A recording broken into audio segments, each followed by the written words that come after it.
শ্রদ্ধেয় ডিলারবৃন্দ, আমি শাহের বড়বইয়া ইপোস মেশিন বিষয়ে কিছু নতুন তথ্য দেব আপনাদেরকে। যেহেতু আপনারা সকলেই অবগত, ইপোস মেশিনে স্ক্যানার চেঞ্জ করে L1 মাইগ্রেশন করা হয়েছে। তাই এই স্ক্যানারে অনেকে অভিযোগ করছেন যে স্ক্যান নিচ্ছে না। এর মুখ্য কারণ হলো, আপনারা যখন আঙ্গুলের চাপ নিতে যাচ্ছেন তখন একটি warning signal beep beep beep করে দিচ্ছে। এর অর্থ হলো যে আপনার আঙ্গুলটি এই স্ক্যানারে বসছে না বা স্ক্যানারে চাপ হচ্ছে না, যার জন্য আপনারা আঙ্গুলটি উঠিয়ে পুনরায় একটি বিপ করে সাউন্ড দেবে, তখন আঙ্গুলটি দেবেন। তারপর 5-7 সেকেন্ড স্ক্যানারের মধ্যে আঙ্গুলটি স্থিরভাবে রাখবেন।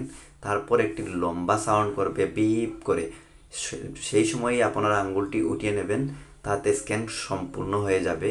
সেই রকমই আপনাদের গ্রাহকদের নিতে লাগবে স্ক্যানার, যেহেতু এই স্ক্যানারটি একটি পর্যাপ্ত সিকিউরিটি প্রাপ্ত স্ক্যানার, যার জন্য আগের থেকে 4-5 সেকেন্ড ডিলে হবে এই স্ক্যান প্রক্রিয়ায়। তাই এটি আপনারা ঘাবড়ানোর কোনো দরকার নেই, আপনাদের মেশিন ঠিকই আছে।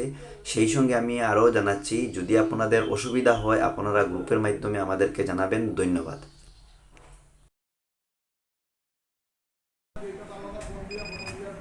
হাত উঠাইন, এখন দেই না হাত।